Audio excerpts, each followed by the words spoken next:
Under the soft hum of fluorescent lights, in a quiet corner of a small-town grocery store, the day moved like any other. Carts rolled, scanners beeped, and the faint scent of fresh bread drifted from the bakery aisle. Behind the register, Marcus Johnson stood tall and calm, his dark skin glistening faintly under the lights.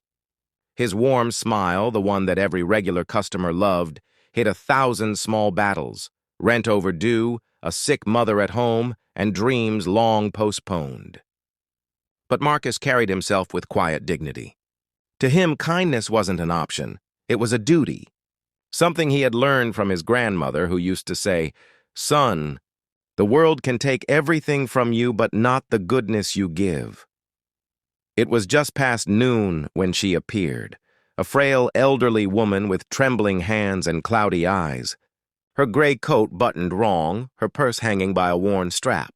She looked tired, like someone who had walked miles just to be here. Marcus watched her shuffle slowly through the line, clutching a loaf of bread, a small carton of milk, and a can of soup. Nothing else. Her eyes darted nervously at the register as the last customer left. When it was her turn, she placed the items gently on the counter. "Good afternoon, ma'am," Marcus greeted softly. "Afternoon, dear," she said, her voice quivering. "How much will that be?" Marcus scanned the items. "That'll be $5.85, he said. The woman reached into her small coin purse and began counting coins with trembling fingers. Quarters, dimes, nickels, all mixed together. Her lips moved silently as she counted. After a long pause, she sighed. I'm short," she whispered, embarrassed. Marcus leaned slightly forward. "How much are you short, ma'am?" She looked down, ashamed.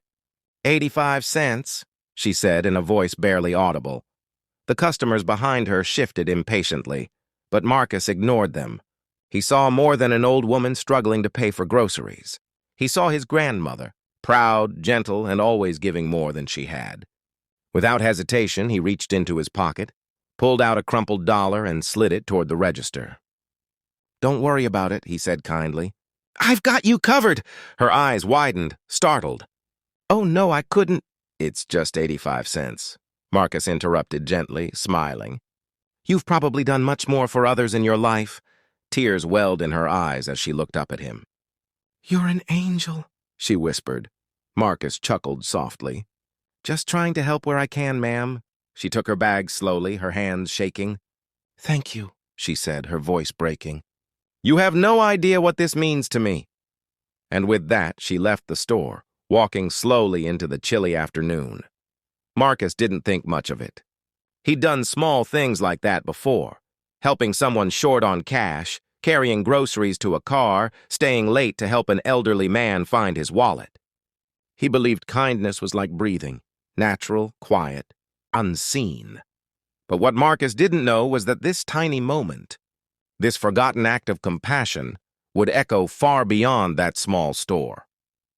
The next morning, when Marcus arrived at work, he noticed something strange. His manager, Mr. Thompson, a usually stern man, was waiting by the counter with a puzzled look. "Marcus," he said, "you need to see this." He handed Marcus his phone. On the screen was a post from a local Facebook page, a blurry picture of Marcus at the register. The caption read, "A young cashier at the market paid 85 cents for me yesterday when I came up short. I didn't have enough for bread and milk. I don't know his name, but his kindness made me believe in people again. God bless him." The post had over 50,000 shares overnight. Comments flooded in, strangers praising the cashier with a heart of gold, people saying how one small act could restore faith in humanity. Marcus blinked in disbelief. "I just paid 85 cents, he murmured. "Yeah," his manager said, shaking his head. "Well, looks like the world noticed." Within hours, local reporters began calling. The store phone wouldn't stop ringing. News outlets wanted to interview the humble hero cashier. But Marcus wasn't interested in fame. "I didn't do anything special," he said whenever someone asked. Anyone would have done the same, except not everyone would. That evening, as Marcus was closing up, the store doors opened. The same elderly woman walked in, her gray coat buttoned neatly this time. But she wasn't alone. A man in a tailored suit followed behind her, tall, confident, with sharp eyes that softened when he looked at her. "Mr. Johnson?" The man said. "I'm Henry Collins." He reached out a hand. "This is my mother, Evelyn." Marcus shook his hand, confused. "Nice to meet you, sir." Henry smiled faintly. "My mother told me what happened. I wanted to thank you personally." Marcus tried to shrug it off. "Really, sir, it was nothing." But Evelyn's son wasn't convinced. "It was everything," he said quietly. "You didn't just help her buy groceries. You showed her that kindness still exists. She's been lonely since my father passed. That day she told me it was the first time in months she'd felt seen." Evelyn smiled warmly. "You reminded me of my husband," she said softly.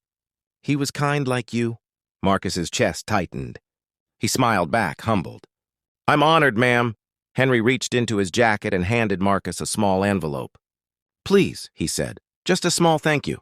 Marcus hesitated. "Sir, I can't accept—" "Please," Henry insisted gently. "It's not a reward. It's gratitude." When Marcus got home that night, he opened the envelope. Inside was a check for $10,000. He froze. His breath caught in his throat. Tears filled his eyes as he sat on the edge of his worn-out couch. His mother's medical bills had been piling up for months. That money meant relief, survival. But what hit him harder wasn't the check. It was the handwritten note attached.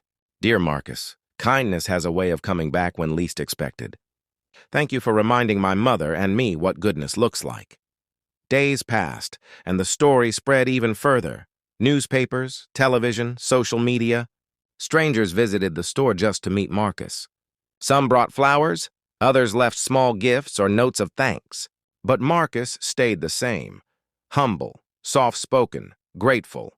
He used part of the money to pay off his mother's hospital bills, and the rest to start a small fund for people in need. He called it the 85-cent Kindness Fund. Every month, he used it to help someone: a struggling single mother, a homeless veteran, a child needing school supplies. And each time he helped someone, he'd smile and whisper to himself, "It all started with 85 cents. Months later, on a bright Sunday morning, Marcus stood at a local community center surrounded by smiling faces. Reporters had come to cover a small event he organized, a neighborhood food drive. The elderly woman, Evelyn, was there too, sitting in the front row, her eyes shining with pride. When it was time for him to speak, Marcus stepped to the microphone. He looked out at the crowd, people of every color, age, and story. He felt a lump in his throat, but began anyway. "Sometimes," he said softly, "we think we have to do something big to change the world. But the truth is, kindness doesn't need to be loud. It doesn't need cameras or applause. It just needs heart." The room was silent. All you could hear was the faint hum of the lights and the soft wind rustling through the open doors. "That day," Marcus continued, "I didn't think twice. I just wanted to help. But I learned something powerful.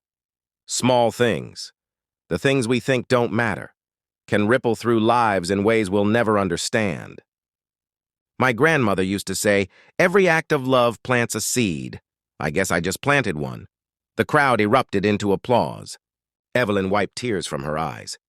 Henry stood and clapped the loudest. Marcus smiled, not out of pride, but out of peace.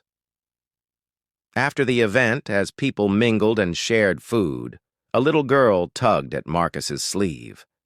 "Mister, I saw your story on TV," she said shyly. "My mom says we should be kind like you." Marcus knelt down and smiled. "You can be kinder," he said softly. "The world needs that." Years passed. The grocery store eventually closed, replaced by a larger chain. Marcus moved on, managing a small community food center funded entirely by donations inspired by that one viral moment. The 85-cent Kindness Fund grew into a foundation that helped hundreds of families every year. Whenever people asked him how it all began, he'd chuckle and say, "With a little change, in more ways than one." But the truest legacy wasn't the foundation or the fame. It was the quiet shift in people's hearts. In that town, strangers began helping strangers. Someone paying for another's coffee. A teen helping an elderly man cross the street. Neighbors leaving food for those in need. Kindness had become contagious. One afternoon, Marcus visited the small park near his mother's home. Children played, laughter filled the air, and the sun painted everything gold. He sat on a bench thinking of his grandmother's words. A breeze brushed against his face, carrying a warmth that felt almost like a whisper. Goodness never dies, Marcus. It just finds new hearts to live in. He smiled, closed his eyes, and let the peace settle in. That single act, 85 cents and a kind heart, had rewritten lives. It had built bridges between strangers, healed wounds unseen, and reminded a weary world that compassion still had power. Because sometimes, it's not the grand gestures that change the world. It's the small, unspoken moments when someone decides to care, without expecting anything in return. And for Marcus Johnson, the man who paid 85 cents for an elderly woman, that truth became the heartbeat of his life. The smallest kindness can start the biggest change.